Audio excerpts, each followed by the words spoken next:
போக போறீங்க. இன்னைக்கு நான் பிரைட்டா போவேன்னு சொல்றது ஆமென் சொல்லலாமா? ஆமென் அல்லேலூயா. நல்ல ஒரு அருமையான மாலை ஆராதனை நேரம். இந்த மாலை ஆராதனை நமக்கு ரொம்ப முக்கியமானது. இந்த மாலை ஆராதனையில நீங்க உற்சாகமா பங்கு பெறுங்க. நம்ம சபைக்கு பலரை நான் உருவாக்கவே வாஞ்சிக்கிறேன். இன்னைக்கு நல்ல ஒரு அருமையான ஆராதனை ஆளுநர் நடத்தினாங்க. நல்ல கரங்களை தட்டி அவங்களை அப்ரிஷியேட் பண்ணுங்க. கர்த்தர் அவர்களை ஆசீர்வதிப்பாராக. நல்ல ஒரு ஜெப நேரம், பாஸ்டர் நல்ல அருமையான ஒரு ஜெப நேரத்தை நடத்தினாங்க. கரங்களை தட்டி அப்ரிஷியேட் பண்ணுங்க. கர்த்தர் நல்லவர். அல்லேலூயா. நம்ம சபை அநேக சகோதரர்கள் வாலிபர்கள் எல்லாம் உருவாக்கணும்னு நினைக்கிறேன். நல்ல ஆராதனை நடத்துகிற ஆராதனை வீரர்கள், ஜெப வீரர்களை கர்த்தர் நம்ம சபையில் உருவாக்குவாராக. ஆமென் சொல்லுங்க. அல்லேலூயா. நீங்க சொல்லணும் பாஸ்டர் பிரசங்கம் மட்டும் பண்ணுங்க, மீதி நாங்க பாத்துக்கிறோம்னு சொல்லணும். நான் ஆமென் சொல்லாம நின்றீங்க. அவன் நாங்க முன்னாடியே வந்து எல்லாம் ஒழுங்கு பண்ணி ஆரம்ப ஜெபம் பண்ணி நல்ல ஆராதனை நடத்தி ஜெபம் நடத்தி வார்த்தை மண்ணாவை மட்டும் கொடுங்க பாஸ்டர் அப்படின்னு சொல்ற அளவுக்கு நம்ம சபைக்கு எல்லாரும் தலைவர்களா எழும்பணும். அந்த நாட்களை நான் எதிர்பார்க்கிறேன். அதுக்காக நான் ஜெபிக்கிறேன். அதற்காக நான் உருவாக்க விரும்புறேன். யாருனாலும் நான் ரெடி பாஸ்டர் என்ன உருவாக்குன்னு சொல்லுங்க, வாங்க என் கூடவே இருக்க. நீங்க உருவாயிருக்கீங்க. அல்லேலூயா. ஒன்னும் பெரிய சீக்ரெட்லாம் இல்ல. நீங்க உருவாகணும்னு ஆசைப்பட்டீங்கன்னா எத்தனை உருவாகணும்னு நினைக்கிறீங்களோ அவங்களோட சேருங்க. உதாரணமா நீங்க நல்ல பெரிய டெக்னீஷியன், எலக்ட்ரிக்கல் டெக்னீஷியனா மாறணுமா, நல்ல எலக்ட்ரிக்கல் பண்றாளோட இருங்க, டெக்னீஷியனா மாறிடுவீங்க. நீங்க நல்ல சமையல் மாஸ்டர் ஆகணுமா, நல்ல சமையல் பண்றாளோட கூட நின்று பாருங்க, எங்கே ஆயிருவீங்க, நல்ல சமையல் மாஸ்டர் ஆயிருவீங்க. இது மாதிரி நிறைய இருக்கு. இதெல்லாம் பெஸ்ட். ஒரு நாள் கொஞ்சம் மதிப்பு அழிந்து போகும். அத்தருக்காக நல்ல எழுப்பி பிரகாசிக்கணுமா, ஊழியரோடு இணைஞ்சே இருங்க. கர்த்தர் உங்கள் மேல அந்த அபிஷேகத்தை கிருபையை தருவார். அல்லேலூயா. சில பாருங்க ஊழியர்காரங்க கட்ட ஓடுவாங்க, மறைஞ்சுக்குவாங்க, ஒளிஞ்சுக்குவாங்க. ஒரு நாள் அந்த காரியத்தை மட்டும் பண்ணிடாதீங்க. அல்லேலூயா. நீங்க அப்படி ஊழியர்களோடு இணைந்திருந்து பாருங்க, கர்த்தர் உங்களை உருவாக்குவார். மாலை ஆராதனை நான் அப்படிதான் நினைச்சிருக்கிறேன். வர நாட்கள்ல நம்ம சபையில் இருக்கிற புருஷர்கள் வாலிபர்கள் நல்ல ஆராதனை நடத்திட்டோம், ஜெபம் நடத்திட்டோம் அப்படின்னு நான் நினைச்சிருக்கிறேன். கர்த்தர் வர நாட்கள்ல இன்னும் பெரிய காரியங்களை செய்வார். அது மாதிரி காலை ஆராதனை வந்து பண்ணி நின்றாதீங்க. நீங்க மாலை ஆராதனைக்கு உற்சாகமா வாங்க. இன்னைக்கு யாராவது ஒரு காணிக்கை பாடல் பாட ஆயத்தமா இருக்க, அப்படி எல்லா பகுதிகளை நீங்க என்ன பண்ணுங்க, பொறுப்படுத்து செய்யுங்க. கர்த்தர் உங்களை ஆசீர்வதிப்பார். விசுவாசிக்கிறவங்க ஆமென் சொல்லலாமா? ஆமென் அல்லேலூயா. பக்கத்துல பச்சை ஆண்டவர் இன்று உங்களோடு பேச போகிறார். எத்தனை பேர் ஆமென் சொல்றீங்க? இயேசு இன்றைக்கு உங்களோடு கூட பேச போகிறார். ஒரு ஜெபித்து கர்த்தருடைய வார்த்தைக்கு நேராக கடந்து போகலாம். எல்லாரும் கண்களை மூடி ஆண்டவரை கேட்குமா, ஆண்டவரே இது என்னோடு கூட பேசுவீராக. ஹல்லேலூயா. சர்வ வல்லமையுள்ள தகப்பனே, இந்த மாலை ஆராதனையிலும் கர்த்தர் எங்களோடு கூட பேசுவீராக. வந்திருக்கிற ஒவ்வொருடைய பிள்ளைகளின் ஆத்தும தாகங்களை நீர் திருப்தியாக்குவீராக. வந்த வண்ணம் அல்ல, போகும்போது இந்த வார்த்தையோடு கூட கடந்து செல்வார்களாக. உமக்கே மகிமைகளை தருகிறோம். இயேசுவின் நாமத்தில் ஜெபிக்கிறேன். என் ஜெபம் கேளும் ஜீவனுள்ள நல்ல பிதாவே. ஆமென். ஆமென். ஒரு அல்லேலூயா சொல்லுமா? அல்லேலூயா. இந்த மாதம் தேவன் நமக்கு கொடுத்த வாக்குத்தத்தம், தேவன் நம்மோடு இருக்கிறார். தேவன் நம்மோடு இருக்கிறார்.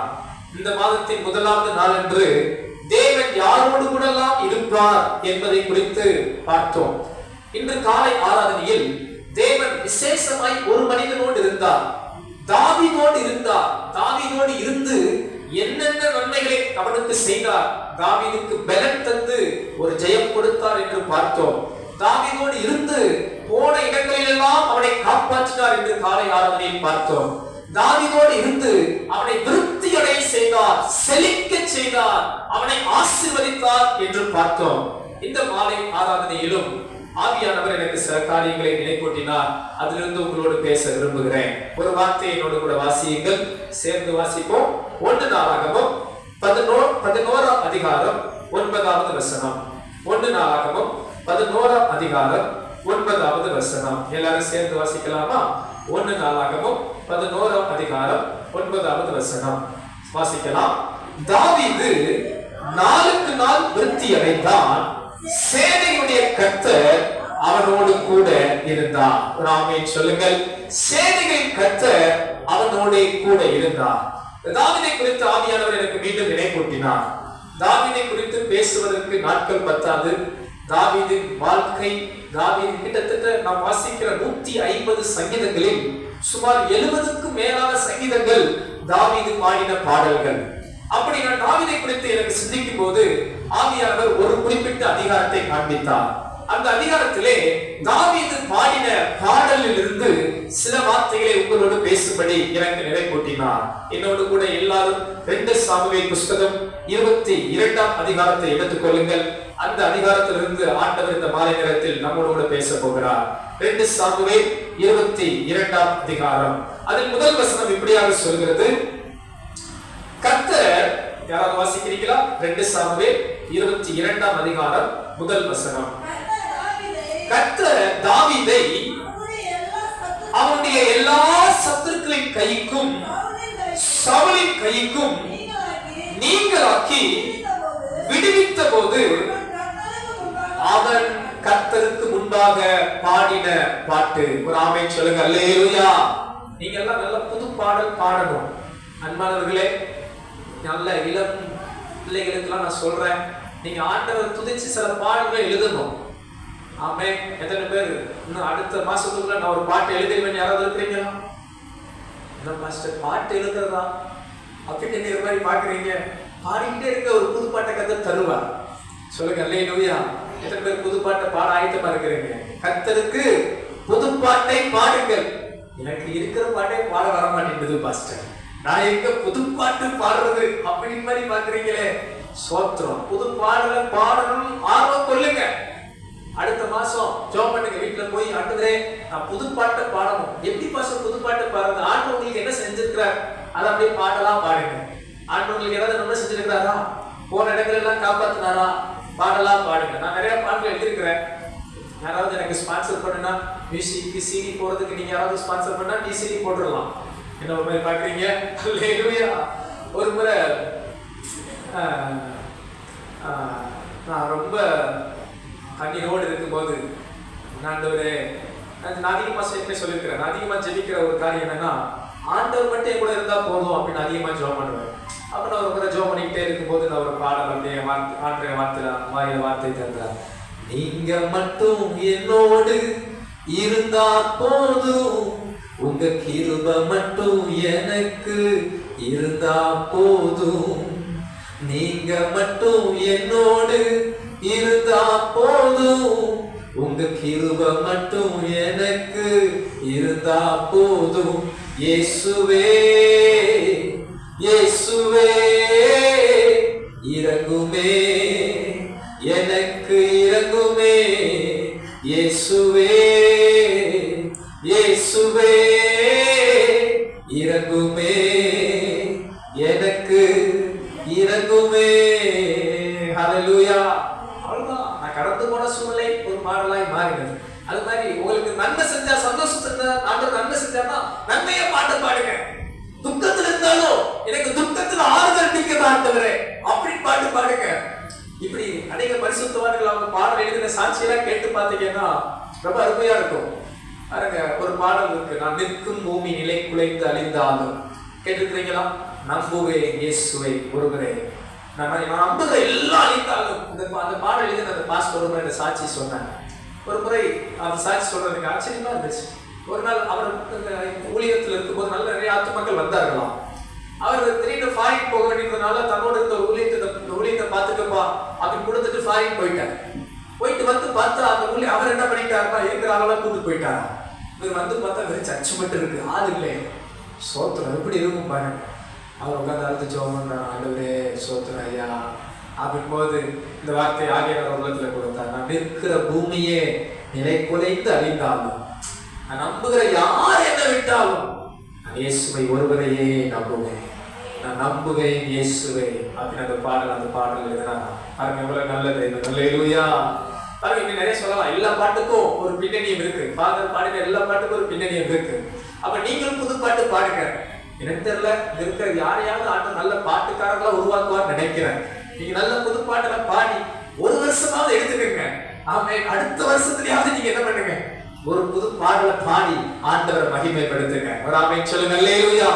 சரி, இந்த மாலை நேரத்திலே தாவீது கர்த்தர் அவனை விடுவித்த விதத்தை ஒரு பாடலாய் பாடி கர்த்தரை மகிமைப்படுத்துகிறார். வசனம் சொல்கிறது, சத்துருக்களின் எல்லாருடைய கைக்கும் சவுலின் கைக்கும் இந்த தாவீதை கர்த்தர் விடுதலையாக்கினாராம். அப்படி விடுதலையாக்கின ஆண்டவர் இவருக்கு என்னென்ன நன்மைகள் எல்லாம் செய்தார். இந்த அதிகாரம் முழுவதும் பல சத்தியங்கள் உண்டு. ஆனால் எனக்கு ஒரு 5 காரியங்களை உங்களோடு பேச ஆவியானவர் நினைவூட்டினார். நான் சுருக்கமா நேரம் இல்லாதனால சுருக்கமா அந்த வார்த்தைகளை முன்வைக்க விரும்புகிறேன். ஒரு 5 காரியங்களை காண்பிக்க விரும்புகிறேன். இந்த தாவீதுக்கு ஆண்டவர் செய்த ஒரு 5 காரியங்களை உங்கள் முன் காண்பிக்க விரும்புகிறேன். முதலாவது வசனத்தை எடுத்து வாசிக்கலாம். 7வது வசனத்தை பாருங்கள். 2 சாமுவேல் 22ஆம் அதிகாரம் 7ஆம் வசனம். எனக்கு உண்டான நெருக்கத்திலே கர்த்தரை நோக்கி கூப்பிட்டேன், என் தேவனை நோக்கி அபயமிட்டேன், என் சத்தத்தை கேட்டார், என் கூப்பிடுதல் அவர் செவிகளில் ஏறிற்று. ஒரு ஆமென் சொல்லுங்க. அல்லேலூயா. அன்பானவர்களே, இந்த தாவீது நெருக்கப்பட்ட போது, சத்துருக்களால் நெருக்கப்பட்ட போது, சவுல் என்கிற ஒரு ராஜா இந்த தாவீதை அழிக்க வேண்டும் என்று பின்தொடர்ந்து வருகிறார். இவ்வளவு நெருக்கத்திலே இவன் கர்த்தரை நோக்கி கூப்பிட்டானா, அவர் அழகாய் சொல்லுகிறார், என் தேவன் என் சத்தத்தை கேட்டார். ஒரு ஆமென் சொல்லுங்க. அல்லேலூயா. இந்த காலை நேரத்தில் அன்பானவர்களே, தாவீதின் சத்தத்தை தேவன் கேட்டார். தாவீதின் ஜெபத்தை தேவன் கேட்டார். இந்த மாலை நேரத்தில் இங்க இருக்கிற தேவ பிள்ளைகளே, உங்கள் எல்லாருடைய ஜெபத்தை கர்த்தர் கேட்பார். உங்களுடைய சத்தத்துக்கு அவர் செவி கொடுப்பார். ஆண்டவர் அழகாய் சொல்லுகிறார், செவியை உண்டாக்கின நான், காதை உண்டாக்கின நான் கேளாதிருப்பேனோ? அன்பானவர்களே, சில நேரங்கள் நீங்கள் கலங்கலாம், என் ஜெபம் ஏன் கேட்கப்படவில்லை? சில நேரங்கள் நீங்கள் புலம்பலாம், என் விண்ணப்பம் தேவ சமூகத்தில் எட்டினதா என்று நீங்கள் நினைக்கலாம். ஒன்றை மாத்திரம் நான் ஆணித்தரமாய் சொல்ல விரும்புகிறேன், உங்கள் ஜெபத்தை தேவன் நிச்சயம் கேட்பார். கேட்டிருக்கிறார், இனியும் கேட்பார். விசுவாசிக்கிறவர்கள் ஆமென் சொல்லுங்க. அல்லேலூயா. இந்த மாலை நேரத்தில் இங்க இருக்கிற ஒவ்வொரு தேவ பிள்ளைகளையும் நான் உற்சாகப்படுத்த விரும்புகிறேன். உங்கள் நெருக்கங்கள் பெரிதா இருக்கலாம், உங்கள் உபத்திரவங்கள் பெரிதா இருக்கலாம், உங்கள் கஷ்டங்கள் பெரிதா இருக்கலாம். தாவீதின் ஜெபத்தை கேட்ட தேவன் உங்கள் ஜெபத்தையும் நிச்சயம் கேட்பார். விசுவாசிக்கிறவர்கள் ஆமென் சொல்லுங்க. அல்லேலூயா. இப்படி நான் சொல்லுவேன், நீங்கள் ஜெபித்ததை நீங்கள் மறந்திருக்கலாம், தேவன் மறப்பதில்லை. கர்த்தர் நினைவு கூர்ந்து பதிலளிப்பார். உங்கள் ஜெபங்களை நினைவு கூர்ந்து பதிலளிப்பார். உங்கள் கண்ணீரை துருத்தியில் வைத்து பதிலளிப்பார். உங்கள் விண்ணப்பத்திற்கு செவி கொடுப்பார். அழகாய் தாவீது சொல்லுகிறார், தமது ஆலயத்திலிருந்து கர்த்தர் என் ஜெபத்தை கேட்டார், என் கூப்பிடுதல் அவர் செவிகளில் ஏறிற்று. அன்பானவர்களே, உங்களை உற்சாகப்படுத்த சில வார்த்தைகளை சொல்லுகிறேன். பாருங்கள், நீங்கள் பேசுகிற துன்மார்க்கமான வார்த்தைகளை கூட கர்த்தர் கணக்கு வைக்கிறார். அநீதியான வார்த்தைகளுக்கு கூட நீங்கள் கணக்கு கொடுக்க வேண்டும். வேதத்தில் சில காரியங்களுக்கு நாம் கணக்கு கொடுக்க வேண்டும். அதில் மிக முக்கியமானது வார்த்தை. நீங்கள் பேசுகிற வார்த்தைகளை குறித்து நீங்கள் கணக்கு கொடுக்க வேண்டும். அதனால் ஞானமாய் பேசுங்கள். தேவையில்லாத வார்த்தைகளை பேசாதிருங்கள். பிறரை காயப்படுத்துகிற வார்த்தைகளை பேசாதிருங்கள். பிறருக்கு வேதனை உண்டாக்குகிற வார்த்தைகளை பேசாதிருங்கள். சிலர் உலகத்தில் சொல்லுவாங்க, those who hurt the people they hurt others சொல்லுவார்கள். யார் காயப்பட்டார்களோ அவர்கள் பிறரை காயப்படுத்துவார்களாம். யார் வேதனைப்படுகிறார்களோ அவர்கள் பிறரை வேதனைப்படுத்துவார்களாம். அன்பானவர்களே, அது உலகத்தோடு இருக்க வேண்டும். நான் வேதனைப்பட்டாலும் என்னோடு இருக்கிறவர்கள் நன்றாக இருக்க வேண்டும் என்று நீங்கள் நினைக்க வேண்டும். எத்தனை பேர் ஆமென் சொல்றீங்க? இயேசு சொன்னார், உங்கள் சத்துருக்களை சிநேகியுங்கள், உங்களை சபிக்கிறவர்களை ஆசீர்வதியுங்கள். ஆண்டவருடைய சத்தியத்தை கேளுங்கள். உங்களை சபிக்கிறவர்களை நீங்க என்ன செய்ய வேண்டுமா? ஆசீர்வதிக்க வேண்டுமா? உலகம் செய்யுமா? சபிக்கிறவனை சபிக்கும், சபிக்கிறவனை நிந்திக்கும். ஆனால் நீங்களும் நானும் சபிக்கிறவர்களை ஆசீர்வதிக்க அழைக்கப்பட்டிருக்கிறோம். எத்தனை பேர் சந்தோஷமா கேட்கிறீங்க? அல்லேலூயா.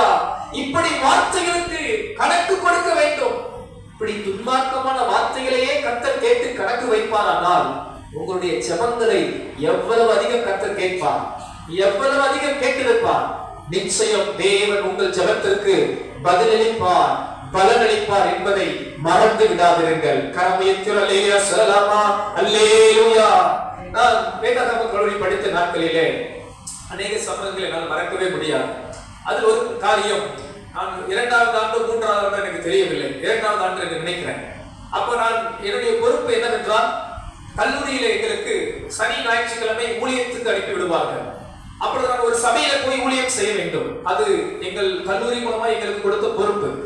அப்படி நாங்கள் ஊழியத்துக்கு போகும்போது அங்க இருக்கிற பாஸ்டருடைய ரெஸ்பான்சிபிலிட்டி என்னன்னா, எங்களுக்கு டிராவல், ஃபுட் எல்லா காரியம் அவங்க பார்த்துக்குவாங்க. ஏன்னா எங்களுக்கு சம்பளம் இதெல்லாம் இல்ல. அதனால நாங்க அந்த ஊழியத்தில் அவங்களுக்கு ஹெல்ப் பண்றதுனால எங்களுக்கு காணிக்கை கொடுத்து அனுப்புவது அவங்களுடைய கடமை. அதை அவங்க செய்வாங்க. இப்படி நான் 2 ஆண்டுகள் ஒரு சபையில போய் ஊழியர் செய்தேன். அந்த பாஸ்டர் ரொம்ப அன்பான போதகர். 2 ஆண்டு ரொம்ப நேசிப்பார், நல்ல உணவு கொடுப்பார், நல்ல காணிக்கை கொடுப்பார். என் டிராவல் செலவுக்கு மிஞ்சின காணிக்கை கொடுத்து வைத்துக்கொள்ள கொடுத்து அப்ரிஷியேட் பண்ணி அனுப்புவார். இப்படி 2 நான் கேட்க மாட்டேன், கை நீட்டி வாங்க மாட்டேன். எனக்கு என்ன தெரியல, ஆரம்பத்தில் அந்த தடுமாற்றம். இப்ப கூட காணிக்கை சில கொடுத்தா வாங்க எனக்கு கை ஒரு மாதிரி இருக்கும். சில நேரங்களில் வாங்குறப்போ அப்படி தடுமாறு. எனக்கு பொதுவாக வாங்குறது எனக்கு சின்ன வயசுல எனக்கு பிடிக்காததுனால எனக்கு தெரியல. ஆனா நீங்க கொடுத்தாதான் அது உங்களுக்கு ஆசீர்வாதம். சரி, இப்படி நான் வாங்காத தன்மையை பார்த்துட்டு அந்த பாஸ்டர் பாக்கெட்லயே வச்சு அனுப்புவார். 2 வருஷமும் பாக்கெட்லயே வச்சு அனுப்புவார். அப்படின்னா பாத்துக்கல, 2 வருஷம் கை நீட்டி வாங்க ரொம்ப யோசிப்பேன். அப்படியே எனக்கு வச்சு அனுப்புவார். அப்ப ஒரு முறை நான் நைட்டு, சனிக்கிழமை நைட்டு, நாளைக்கு நைட் ஆராதனைக்கு செல்லணும், 3 பஸ் மாறி செல்லணும். அப்ப நான் ஜோம் பண்ணிட்டு பார்த்தா எனக்கு ஒரு ஃபேர் பஸ் காசு தான் இருக்கு. ஒரு வழி பயணம் தான். 3 பஸ் மாறி சர்ச்சுக்கு போற தொகை மட்டும் தான் இருக்கு, வேற எக்ஸ்ட்ரா மணியே இல்ல. கரெக்டா கால்குலேட்டா, 1 ரூபாய் கூடவும் இல்ல குறையவும் இல்ல. ஜோம் பண்ணிட்டு, ஆண்டவரே எனக்கு ஒரு வழி பயணம் தான் இருக்கிறது, போயிட்டு ஊழியம் செய்வேன், சோத்திரம் பாஸ்டர் காணிக்கை கொடுத்தா சோத்திரம் திரும்ப வருவேன், இல்லாட்டி நடந்தே வந்துருவேன். 3 பஸ் மாறி போனாவே 1.5 மணி நேரம் ஆகும். அப்ப நடந்தா எவ்வளவு நேரம் யோசிச்சுக்கங்க. நடந்தே கூட நான் காலேஜுக்கு திரும்ப வந்துருவேன், நீங்க தான் பாத்துக்கணும் அப்படின்னு ஜோம் பண்ணிட்டு நான் படுத்துட்டேன். காலையில சீக்கிரம் எந்திரிக்கணும், 5 மணிக்கு எந்திரிச்சாதான் நான் 8 மணிக்கு போவேன். யாராவது சில நேரம் பஸ்ஸுக்காக நிக்கணும். நீங்க எத்தனை மணிக்கு எந்திரிச்சு எத்தனை மணிக்கு 6 மணிக்கு வர்றீங்க? சோத்திரம். நான் 5 மணிக்கு எந்திரிச்சு 8:30 மணி ஆராதனைக்கு போறேன், போயிருந்தேன். சோத்திரம். 5 மணிக்கு எந்திரிச்சு 9 மணிக்கு ஆராதனை. 5 மணிக்கு எந்திரிச்சா எந்திரிச்சு உடனே அவன் கிளம்பிட்டு மெதுவா 7 மணி 8 மணிக்கு இல்ல 5:30 ஹாஸ்டல் விட்டு வெளியே கிளம்பிடணும். 5:30 ஹாஸ்டல் விட்டு கிளம்பினாதான் எங்க போக முடியும்? 8:30 மணிக்கு போக முடியும். நான் போறது 9 மணி ஆராதனைக்கு போக மாட்டேன். 8:30 மணிக்கு ஆராதனைக்கு போய் எல்லாத்தையும் ஆயத்தப்படுத்தி எல்லாத்தையும் செட் பண்ணி முதல் சோத்திரம் ஆரம்பிக்கிறது நானா தான் இருப்பேன். சோத்திரம். அல்லேலூயா. எத்தனை பேர் அப்படி வாஞ்சியா இருக்கிறீங்க? எத்தனை பேர் அப்படி செய்ய விருப்பப்படுறீங்க? கர்த்தர் நல்லவர். அப்படி நான் ஜோம் பண்ணிட்டு போயிட்டேன். 8:30 போனேன். டக்குன்னு ரெடி பண்ணோம், எல்லாம் ஆயத்தம் பண்ணோம். அங்கிருந்து ஒரு பிரதர் வந்து என் பாக்கெட் ஒரு காணிக்கை போய் வச்சார். காணிக்கை எனக்கு தெரிஞ்சிச்சு, வச்சுட்டு அவர் பாக்கெட் தான் வைக்கிறார். சோத்திரம். கையிலலாம் தரல. கர்த்தர் நல்லவர். பாக்கெட்ல வச்சுட்டு சொன்னாரு, நான் வந்தாங்க பிரதர், இது உங்களுக்கு அப்படின்ட்டார். சரி, நான் கவனிக்கல. 2 வருஷம் ஊழியம் பண்ணேன், ஒரு நாள் இந்த மனுஷன் ஒன்று கொடுத்தது இல்லை. இன்னைக்கு ஒரே ஒரு தடவை லைஃப் டைம்ல ஒரு டைம் அவர் கொடுத்தார். பாக்கெட்ல வச்சுட்டு இதான் உங்களுக்கு. சோத்திரம். நான் கவனிக்கல. ஆரம்பிக்கணும், பிஸி, எல்லாம் ரெடி பண்ணிட்டு சோத்திரம் பண்ணியாச்சு, ஆரம்பிச்சாச்சு. நல்ல ஆராதனை முடிஞ்சிச்சு. வீட்டுக்கு போனா பாஸ்டர் வீட்டுக்கு நல்ல உணவு கொடுத்தாங்க, நல்லா திருப்தியா சாப்பிட்டு 2 வருஷம் என்னை மறக்காத பாஸ்டர் அன்னைக்கு என்னை மறந்தார். எந்த இவனே ஏன் என்னை கைவிட்டு மாதிரி அன்னைக்கு அந்த பாஸ்டர் என்னை பார்த்துட்டு, சரிங்க தம்பி போயிட்டு வாங்கன்ட்டார். சோத்திரம். நானும் கையெழுத்து கூப்பிட்டு, சரிங்க பாஸ்டர் போயிட்டு வர்றேன், ஏன்னா நானும் கேட்க மாட்டேன், அவரை கொடுத்தாதான் வாங்கிக்குவேன் அப்படின்ட்டு. 3 மாடி அவர் வீடு பிளாட்ல இருக்கிறார். நான் அங்கிருந்து மெதுவாக இறங்கி வர ஸ்டெப்ல சூடன் காலமெல்லாம் இறங்கிட்டு சோத்திரம். இருந்தாலும் மனசு தானே மறந்துட்டாரு இந்த மாஸ்டர். காசு இருக்காலே தெரியல. 3 மாடி இறங்கி வந்துட்டு வெளியே வந்து இருந்தாலும் ஒரு நம்பிக்கை, யாரோ ஒருத்தர் நம்மகிட்ட என்ன பண்ணாங்க, இந்தாங்க காணிக்கை கொடுத்தாங்கல்ல, சரி எப்படியோ கரை சேர்ந்துடலாம் அப்படி அந்த ரோட்ல நடந்து வரும்போது அந்த நான் பார்க்கல என்ன வச்சா எவ்வளவு வச்சா. ஒருவேளை பஸ்ஸுக்கு கம்மியா வச்சா என்ன ஆகுறது, என்ன வச்சாங்க யாருக்கு தெரியும். சரி பாப்போம் என்னதான் இருக்கு அப்படின்னு வேகமா பாக்கெட்ல கையை விட்டு எடுத்து ஓபன் பண்றேன். கர்த்தர் நல்லவர். அந்த பாஸ்டர் கொடுக்கிற தொகையை காட்டிலும் ரெட்டிப்பான தொகை இருந்துச்சு. ஒரே சந்தோஷம், பரவசம். எதிர்பார்த்ததை காட்டிலும் ரெட்டிப்பான தொகை அப்படின்னு நினைக்கும் போது ஆண்டவன் உள்ளத்துல பேசுறார். நேற்று நைட்டு நீ ஜெபம் பண்ண ஞாபகம் இருக்கா? ஒரு வழி பயணம் தான் உனக்கு இருக்குன்னு சொன்ன. அந்த பாஸ்டர் கொடுத்தாதான் நீ திரும்ப வர முடியும்னு சொன்ன. அந்த பாஸ்டர் கொடுக்கறதுனால நீ ஊழியத்துல இல்லை, நான் உனக்கு கொடுக்கறதுனால நீ ஊழியத்துல இருக்க. அவ்வளவு நேரம் சந்தோஷப்பட்ட நான் ஒரு வினாடி ஓட்டு அழுகிறேன். ஆண்டவரே, நான் ஜெபிச்சதை நான் மறந்தேன், நீங்க என் ஜெபத்தை மறக்கல. அன்பான தேவ பிள்ளைகளே, நீங்க என்னைக்கோ ஜெபிச்சிருப்பீங்க, நீங்க மறந்துருக்கலாம். ஆனா தாழ்மையா சொல்றேன், உங்க ஜெபத்தை தேவன் மறக்கல. உங்க ஜெபத்தை கேட்டவர் நிச்சயம் பதிலளிப்பார். உங்க ஜெபத்தை அவர் கேட்டிருக்கிறார், நம்புங்க. நீங்க கண்ணீரோடு ஜெபித்த ஜெபம், தனிமையா ஜெபித்த ஜெபம், அழுது புலம்பின ஜெபங்கள், உங்கள் அழுகைகளை அவர் நினைத்திருக்கிறார். தாவீதின் ஜெபத்தை கேட்ட தேவன் உங்கள் ஜெபத்தையே கேட்டிருக்கிறார். கரம் உயர்த்தி ஒரு ஆமென் சொல்லுங்க. அல்லேலூயா சொல்லுங்க. என் ஜெபத்தை அவர் கேட்பார். எத்தனை பேர் சொல்றீங்க? என் கூட சேர்ந்து சொல்லலாமா? என் ஜெபத்தை அவர் கேட்பார். ஒரு ஆமென் சொல்லுங்க. அல்லேலூயா.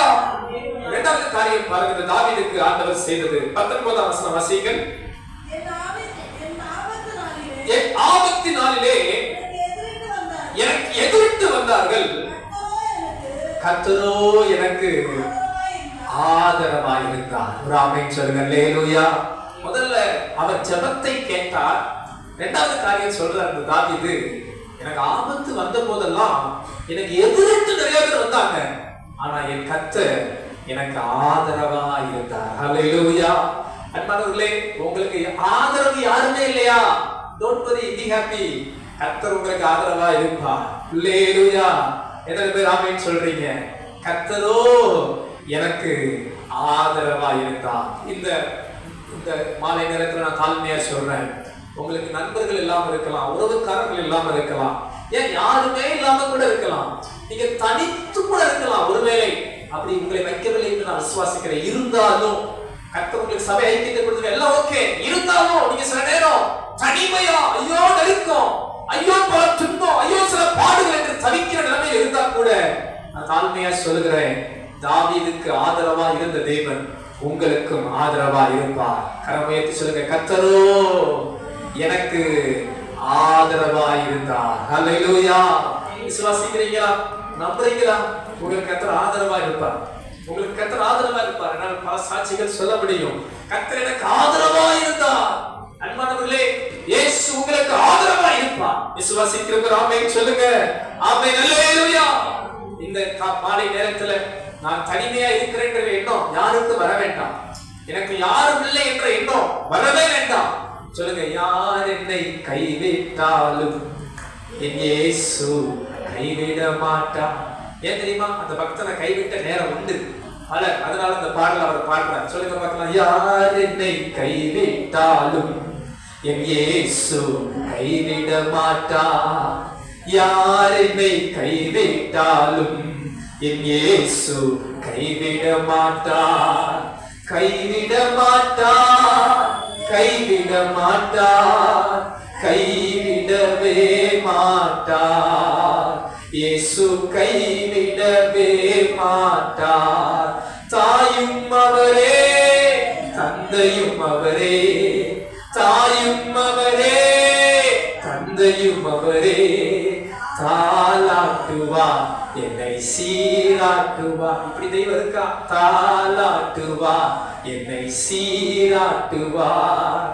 யார் என்னை கைவிட்டாலும் இயேசு கைவிட மாட்டார். எத்தனை பேர் விசுவாசிக்கிறீங்க? ஆண்டவர் இஸ்ரவேல் ஜனங்களிடத்தில் சொல்லும்போது ஒரு வார்த்தை அழகாய் சொல்லுவார். இந்த வனாந்தரத்துல உங்களை ஒரு தகப்பன் தூக்கி சுமப்பது போல நான் உங்களை தூக்கி சுமந்து கொண்டு வந்தேன். அன்பானவர்களே, இந்த மாநிலத்தில் நான் தாழ்மை சொல்றேன். நீங்க சார் நினைக்கலாம், நான் தானே வேலை பார்க்கிறேன், நான் தானே உழைக்கிறேன், நான் தானே கஷ்டப்படுறேன், ஏன் கஷ்டம் தானே? இல்ல இல்ல இல்ல. கர்த்தர் உங்களுக்கு ஆதரவா இருந்தார். கர்த்தர் உங்களை தாங்கினார். கர்த்தர் உங்களை பலப்படுத்தினார். மறந்துடாதீங்க. சொல்லலாமா? எல்லாரையும் கூட சேர்ந்து, கர்த்தரோ எனக்கு ஆதரவா இருந்தார். ஒரு ஆமென் சொல்லுங்க. அல்லேலூயா. மூன்றாவது காரியம் பாருங்கள். 20ஆம் வசனம் வாசிக்கலாம். என்னை அவர் பிரியமா இருந்தபடியால் விசாலமான இடத்திலே என்னை கொண்டு வந்து என்னை தப்புவித்தார். சொல்லுங்க. என்னை தப்புவித்தார். நான் சொன்னேன், இந்த அதிகாரம் பேசுனா நான் கொள்ளாது. 8 மணிக்கு செய்தி முடிக்கணும்னு நினைச்சேன், என்னால முடிக்க முடியல. கர்த்தர் கிருபையா இருப்பாராக. ஒரு ஆமென் சொல்லுங்க. அல்லேலூயா.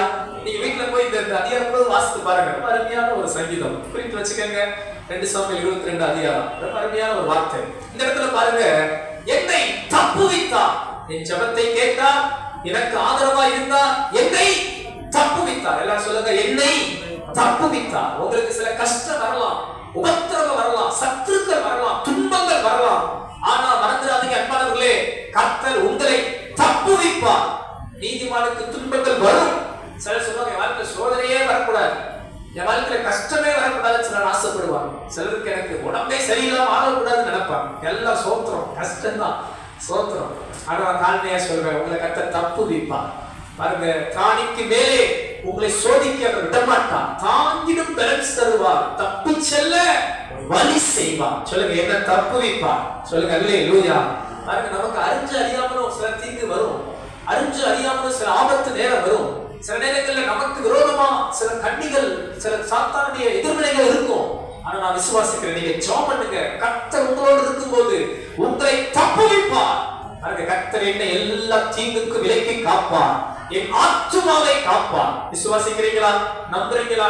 இந்த மாதம் நான் விசுவாசிக்கிறேன், உங்களை கர்த்தர் தப்புவிப்பார், எல்லா தீமைகளுக்கும் தப்புவிப்பார், எல்லா எதிர் வல்லமைகளுக்கும் தப்புவிப்பார், சாத்தானுக்கு தப்புவிப்பார், சத்துருக்களுக்கு தப்புவிப்பார். தேவன் தாமே உங்களை தப்புவிப்பார். விசுவாசிக்கிறவங்க கையை உயர்த்தி ஒரு ஆமென் சொல்லுங்க. ஆமென் அல்லேலூயா. சொல்லலாமா? என்னை தப்புவிப்பார். சத்தமா சொல்லுங்க பார்க்கலாம், என்னை தப்புவிப்பார். சொல்லுங்க, என்னை தப்புவிப்பார். அல்லேலூயா. தானியேலே, நீ இடைவிடாமல் ஆராதித்த தேவன் உன்னை தப்புவித்தாரா? ஆம் ராஜாவே. சொல்லுங்க, ஆம் ராஜாவே. ஆமென். உங்க உறவுகள் நண்பர்கள் மத்தியில் சொல்லலாம், ஆமா என்னை தப்புவித்தார், என்னை தப்புவித்தார். சிங்கத்தின் வாய்க்கு என்னை தப்புவிப்பார், அக்கினி ஜுவாலைக்கு என்னை தப்புவிப்பார். எத்தனை பேர் விசுவாசிக்கிறீங்க? என்னை அவர் தப்புவிப்பார். ஹல்லேலூயா. நான்காவது ஒரு காரியம் சீக்கிரம் வாசிக்கலாம். 25ஆம் வசனம் வாசிங்க.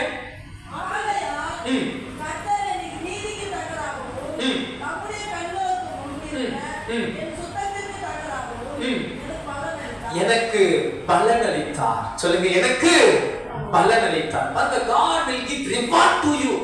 ஆண்டவர் உங்களுக்கு பலன் அளிப்பார். வேதத்தில் ஒரு சத்தியத்தை மறந்து விடாதீர்கள், மனுஷன் எதை விதைக்கிறானோ அதையே அறுப்பான். சங்கீதக்காரன் சொல்ற பாருங்க, கர்த்தர் என் நீதிக்கு தக்கதாகவும் என் சுத்தத்துக்கு தக்கதாகவும் பலனளித்தார். அன்பானவர்களே, நீங்க உத்தமமா நீதியா கர்த்தரை பின்பற்றுறீங்களா? உங்களுக்கு பலனளிப்பார். நீங்க உண்மையா இருக்கிறீங்களா? ஜெபத்துல உண்மையா இருக்கிறீங்களா? உங்களுக்கு கர்த்தர் பலனளிப்பார். இந்த வேதத்தை அறிகிறதுல உண்மையா இருக்கிறீங்களா? கர்த்தர் உங்களுக்கு பலனளிப்பார். ஊழியத்துல உண்மையா இருக்கிறீங்களா? கர்த்தர் உங்களுக்கு பலனளிப்பார். ஆராதனையில சில ரசத்தை அப்படி சுத்துவாங்க, நீங்க அப்படி ஓடுவாங்க, ஆனா நீங்க உண்மையா இருக்கிறீங்களா? உங்களுக்கு கர்த்தர் பலனளிப்பார். இப்படி எல்லாம் கர்த்தருக்கு கொடுக்கிறதுல நீங்க உண்மையா இருக்கிறீங்களா? கர்த்தர் உங்களுக்கு பலனளிப்பார். இப்படி எல்லா காரியத்திலும் தேவன் உங்களுக்கு பலனளிப்பார். தாவீது சொல்றார் பாருங்க, கர்த்தர் என் நீதிக்கு தக்கதாகவும் என் நீதிக்கு தக்கதாகவும். இந்த இடத்துல உங்களுக்கு எப்படிப்பட்ட பலன் வேணும் அது உங்க கையில தான் இருக்கு. என் நீதிக்கு தக்கதாகவும் என் சுத்தத்துக்கு தக்கதாகவும் கர்த்தர் எனக்கு பலன் அளிப்பார். கரமேன்னு சொல்லுவா, எனக்கு பலன் அளிப்பார். அல்லேலூயா. சொல்லுங்க, எனக்கு பலன் அளிப்பார். கையை வைத்து ஆமென் சொல்லுங்க. ஆமென் அல்லேலூயா. கடைசி ஒரு காரியம் 44ஆம் வசனத்தை வாசிக்கலாமா? என் ஜனத்தின் சண்டைகளுக்கு நீர் என்னை விலக்கிவிட்டு ஜாதிகளுக்கு என்னை தலைவனாக வைக்கிறீர். ஆமென் ஹல்லேலூயா. ஜெபத்தை கேட்டார், ஆதரவாய் இருந்தார், தப்புவித்தார், பலனளித்தார். அது மாத்திரமல்ல, அழகாய் சொல்லுகிறார் பாருங்க, என் ஜனத்தின் சண்டைகளுக்கெல்லாம் என்னை விலக்கி என்னை தலைவனாக வைக்கிறேன். ஹல்லேலூயா. என்னை உயர்த்துகிறார். ஆமென் சொல்லுங்க. என்னை கர்த்தர் என்ன பண்றாரு? உயர்த்துகிறார். தாவீது யார் தெரியுமா? ஆடு மேய்க்கிறவன். அவனை கர்த்தர் எப்படி வைத்தார் தெரியுமா? அரசனாக உயர்த்தினார். இந்த மாலை நேரத்துல உங்களை கர்த்தர் உயர்த்துவார். உங்களை தேவன் நிச்சயமா உயர்த்துவார். சின்னவனை சிறியவனை புழுதியிலிருந்து குப்பையிலிருந்து எடுத்து ராஜாக்களோடும் பிரபுக்களோடும் அமர பண்ணின தேவன் உங்களை அமர செய்ய வல்லவராய் இருக்கிறார். உங்க ஆவிக்குரிய வாழ்க்கையில உங்களை உயர்த்துவார். அதான் நம்ம சபையில நீங்க யாரும் சாதாரண விசுவாசியா இருக்கக்கூடாது. ஏதோ வந்தோம் உட்கார்ந்து கையை தட்டிட்டு ஆமா சோத்திரம் நல்லா இருந்துச்சு போனோன்னு இருக்கக்கூடாது. சொல்லுங்க, சாதாரண விசுவாசியா இருக்கக்கூடாது. நீங்க ஆலயத்துல ஒவ்வொருவரும் தூண்களா இருக்கணும்.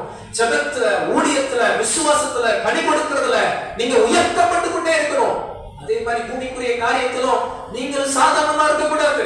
இங்க இருக்கிற பிள்ளைகளுக்கெல்லாம் உங்க பிள்ளைகளுக்கு அப்படி பெரிய லட்சியங்களை சொல்லிக் கொடுங்க. சிலர் எப்போ 10,000 சம்பளம் கிடைச்சா போதும் நினைப்பாங்க. நான் சொல்றேன், அப்படிலாம் நீங்க நினைக்க கூடாது. கர்த்தருடைய பிள்ளைகள் நீங்கள் உயர்த்தப்படணும். நீதிமான் செழிப்பான். கேளுங்க ஆண்டவருக்கு, ஆண்டவரே உயர் ஸ்தானத்துல நிறுத்துங்க. சில நேரங்களில் 5 லட்சம் சம்பளம் வாங்குறவங்க இருக்கிறாங்க தெரியுமா? 10 லட்சம் சம்பளம் வாங்குறவங்க இருக்கிறாங்க தெரியுமா? கோடி கணக்குல சம்பளம் வாங்குறவங்க இருக்கிறாங்க தெரியுமா? என்ன இந்த மாதிரி பாக்குறீங்க? பாஸ்டர் என்னதான் சொல்ல வர்றீங்க? உயர் ஸ்தானத்துல கர்த்தர் உங்களை நிறுத்துவார், விசுவாசிங்க. ஒரு நாள் ஒரு பாஸ்டர் ஜோம் பண்ணிட்டு இருந்தோம். அவர் என்ன சொல்ல சொன்னாங்க, பாஸ்டர் என்ன பாஸ்டர் 1 கோடி யாராவது கவலைப்படுறீங்க? ஒரு பிசினஸ் மேன் மாசம் 10 கோடி சம்பளம் வாங்குறதா உங்களுக்கு 1 கோடி கொடுத்து இடம் வாங்கி வந்துட மாட்டாரா? சொல்றேன், ஆமா இல்ல. நம்ம நினைச்சேன், சரி நம்ம சபையில் இருக்கிற ஆளெல்லாம் அப்படி மாத்திடுவோம். எதுக்கு ஒரு பிசினஸ் மேன் வரணும்? நம்ம சபையில் இருக்கிற ஆளெல்லாம் அப்படி என்ன பண்ணிடுவோம், மாத்திடுவோம். என்ன ஒரு மாதிரி பாக்குறீங்க? நீங்க நல்லா இருக்கிறது தான் சொல்றேன். நீங்க நல்லா இருக்கிறது தான் சொல்றேன். இல்லையா? ஏதோ 2 லட்சம் போதும், 3 லட்சம் போதும், 1 லட்சம் போதும் அப்படிலாம் நினைக்காதீங்க. டாக்ஸ் கட்டணும், கட்டுங்க. ராயனுக்கு செலுத்துங்க, தேவனுக்குரியவை தேவனுக்கு செலுத்துங்க. கர்த்தர் உங்களை உயர்த்துவார். அல்லேலூயா. எத்தனை பேர் ஆமென் சொல்றீங்க? அல்லேலூயா. பாருங்க, இருக்கிறது ஒரு வாழ்க்கை. இயேசுவுக்காக ஏதாவது சாதிக்கணும். ஆமென் சொல்லுங்க. இன்னொரு வாழ்க்கையா வாழ போறோம். சார் 7 ஜென்மம் 10 ஜென்மம், இந்த ஜென்மம் சொல்லுவாங்க, போன ஜென்மம் என்னவா இருந்ததே தெரியல, இந்த ஜென்மத்துக்கு நல்லா இருக்கிறேன். போன ஜென்மம் நான் நாயா இருந்திருப்பேன் போல, நாய்ப்படாத பாடு பாடுறேன் அப்படின்னு சொல்லுவாங்க. சார் ஐயோ, இந்த அவநம்பிக்கை தூக்கி குப்பையில போடுங்க. உங்களுக்கு மனிதன் ஒரு தரம் பிறந்து மரித்து நியாய தீர்ப்பு அடைவது அவனுக்கு நியமிக்கப்பட்ட ஒன்று. எத்தனை பேர் ஆமென் சொல்றீங்க? அல்லேலூயா. ஒரு வாழ்க்கை இயேசுவுக்காக ஏதாவது செய்யணும். ஆமென். எல்லாம் இயேசுவுக்கு சொல்லுங்க. என் திறமை, ஞானம், பலன், ஆஸ்தி, ஐஸ்வர்யம், கிருபை, வரங்கள் இயேசுவுக்காக பயன்படட்டும். எத்தனை பேர் ஆமென் சொல்றீங்க? அல்லேலூயா. இருக்கிறது ஒரு வாழ்க்கை, இயேசுவுக்காக ஏதாவது செய்யணும். அவர் என்ன உயர்த்துறாரு, ஒரு நோக்கம் இருக்கு அன்பானவர்களே. ராணியா எஸ்தர் இருப்பதற்கு ஒரு நோக்கம் இருக்கு அன்பானவர்களே. உங்களை கர்த்தர் உயர்த்த விரும்புகிறார். எத்தனை பேர் விசுவாசிக்கிறீங்க? ஆமா, லட்சியத்தை வைங்க. இன்னும் 2 வருஷத்துக்குள்ள நல்லா என்னை கர்த்தர் போஸ்டிங் மேல போகணும். என் கம்பெனில நான் தான் இருக்கிறதே டாப் சீனியரா இருக்கணும். எத்தனை பேர் விசுவாசிக்கிறீங்க? தேசத்துல தானியேல் 3 பிரதானியில ஒருவனா இருந்தான். எத்தனை பேர் ஆமென் சொல்றீங்க? ஆமா, உங்க கம்பெனி பெரிய கம்பெனியா, அந்த சிஇஓ பக்கத்துல உட்கார்ந்து கர்த்தர் உங்களை உயர்த்துவாராக. நல்ல திறமைகளை வளர்த்துக்கங்க, தாளந்துகளை வளர்த்துக்கங்க, கிருபைகளை வளர்த்துக் கொள்ளுங்க. கர்த்தர் தயவு கிடைக்க பண்ணுவார், உங்களை உயர்த்துவார். சொல்லுங்க, இப்ப வாங்குற சம்பளத்துக்கு அடுத்த 2 வருஷத்துல 10 மடங்கு கூட வாங்குவேன். அல்லேலூயா. எத்தனை பேர் ஆமென் சொல்றீங்க? இப்ப கொடுக்கறதுக்கு 10 மடங்கு கூடவும் கொடுப்பேன். எத்தனை பேர் ஆமென் சொல்றீங்க? அல்லேலூயா. கர்த்தர் உயர்த்துவார். விசுவாசிக்கிறீங்களா? ஆண்டவர் என்ன வாளாக்காமல் தலையாக்குவார், கீழாக்காமல் மேலாக்குவார். தாவீதை ஆடு மேய்ப்பன் என்கிற நிலைமையில் இருந்து அரசன் என்கிற நிலைமைக்கு உயர்த்தினார். இந்த மாலை நேரத்தில் விசுவாசிக்கிற தேவ பிள்ளைகளே, இந்த வார்த்தை ஆவியானவர் உங்களுக்கு பேசுறார் நினைங்க. ஏன்னா காலை ஆறுதல் ஆண்டவர் இந்த வார்த்தைகளை கொடுக்கல. இங்க இருக்கிற உங்களோட தேவன் பேசுகிறார். இந்த வார்த்தையை, வசனத்தை ஜீவனா எடுத்துக் கொள்ளுங்கள். தேவன் உங்களை நிச்சயமாகவே உயர்த்த அவர் வல்லவரா இருக்கிறார். விசுவாசிக்கிறவங்க ஆமென் சொல்லலாமா? அல்லேலூயா. நீங்க இருக்கிற நிலைமையில இருக்க போவதல்ல. தாவீதை கர்த்தர் விருத்தி அடைய செய்தாராம். அடுத்த ஆண்டு நீங்க விருத்தி அடையணும், உங்க குடும்ப விருத்தி அடையணும், உங்க வாழ்க்கை விருத்தி அடையணும், உங்க எதிர்கால விருத்தி அடையணும். கடன் மாறணும், கடன் உங்களை பின்தொடர கூடாது, கடன் முகத்துல நீங்க இருக்க கூடாது. எல்லா கடன்களை அடிப்பதற்கு கர்த்தர் கிருபை தருவார். நல்ல கேளுங்க. ஆண்டவரே, என் கையை பலப்படுத்தும், என்னை உயர்த்தும் ஆண்டவரே. எத்தனை பேர் ஆமென் சொல்ல முடியும்? அல்லேலூயா. கர்த்தர் நிச்சயமா உங்களை உயர்த்துவேன் என்று வாக்கு கொடுக்கிறார். இந்த தாவீதுக்கு கர்த்தர் உயர்த்தினார், சாதிகளுக்கு அவனை உயர்த்தினார். உங்களையும் கர்த்தர் உயர்த்த போகிறார். இந்த 5 காரியம் உங்க வாழ்க்கையிலே தேவன் நிச்சயம் செய்வார். உங்க ஜெபத்தை கேட்பார், உங்களுக்கு ஆதரவா இருப்பார், உங்களை தப்புவிப்பார், உங்களுக்கு பலனளிப்பார், உங்களை உயர்த்துவார். அப்படி கரங்களை உயர்த்தி ஆமென் சொல்லலாமா? ஆமென். அல்லேலூயா. அப்படி எழுந்து நிற்கலாம். ஒரு ஜெபம் செய்து நாம் கர்த்தருடைய பந்திக்கு போவோம், ஆயத்தப்படுவோமாக. எல்லாரும் எழுந்து நின்று கண்களை மூடி ஜெபிக்கலாம். இந்த வார்த்தையின்படியே என்னை மாற்றும் ஆண்டவரே. எத்தனை பேர் அப்படி ஜெபிக்க விரும்புறீங்க? இந்த வார்த்தையின்படியே என்னை ஆசீர்வதியும் ஆண்டவரே. அப்படி நெஞ்சில் கைகளை வைத்து தாவீதுக்கு அளித்த கிருபையை எனக்கு தாரும் ஆண்டவரே. நல்லா துதிங்க, நல்லா ஸ்தோத்திரம் பண்ணுங்க. இயேசுவின் நாமத்தில், இயேசுவின் நாமத்தில் நல்லா ஜெபிங்க, நல்லா ஜெபிங்க. ஆண்டவரே, தகப்பனே, தகப்பனே, தகப்பனே, எங்களை நீர் அப்படி நடத்தும் ஐயா. சொல்லுங்க, என் ஜெபத்தை கேட்பீராக. நான் சொல்ற வார்த்தையெல்லாம் சொல்லி சொல்லி ஜெபம் பண்ணுங்க. என் ஜெபத்தை கேட்பீராக, என் ஜெபத்தை கேட்பீராக, எனக்கு ஆதரவா இருப்பீராக. சொல்லுங்க, எனக்கு ஆதரவா இருப்பீராக. கர்த்தாவே, என்னை தப்புவிப்பீராக, என்னை தப்புவிப்பீராக. நல்லா கேளுங்க. அப்பா எனக்கு பலனளிப்பீராக, என் கைகளின் கிரியைக்கு தக்கதாய், என் கையின் சுத்தத்திற்கு தக்கதாய் எனக்கு நீ பலனளிப்பீராக. கடைசியா கேளுங்க, என் தலையை உயர்த்தும் ஆண்டவரே. சொல்லுங்க, உங்க குடும்பத்துல கர்த்தர் உங்க தலையை உயர்த்துவாராக. உங்க குடும்ப பின்னணியத்திலேயே கர்த்தர் உங்களை உயர்ந்த ஸ்தானத்துல நிறுத்துவாராக. உங்க நண்பர்கள் உறவுகள் நடுவே கர்த்தர் உங்களை உயர்த்துவாராக. உங்கள் சத்துருக்களுக்கு முன்பாக கர்த்தர் உங்களுக்கு ஒரு பந்தியை ஆயத்தப்படுத்தி தலையை எண்ணெயால் அபிஷேகம் பண்ணுவாராக. உங்க வேலை ஸ்தலத்துல கர்த்தர் உங்களை உயர்த்துவாராக. உங்க தொழிலே கர்த்தர் உங்களை உயர்த்துவாராக. எல்லா இடங்களிலும் நீங்கள் போகிற இடங்களில் எல்லாம் கர்த்தர் உங்களை உயர்த்துவாராக. நல்ல கரங்களை தட்டி ஆவியில் நிரம்பி அபிஷேக கையெழுத்த கர்த்தர் ஒவ்வொருவர் மேலே நிரப்புவாராக.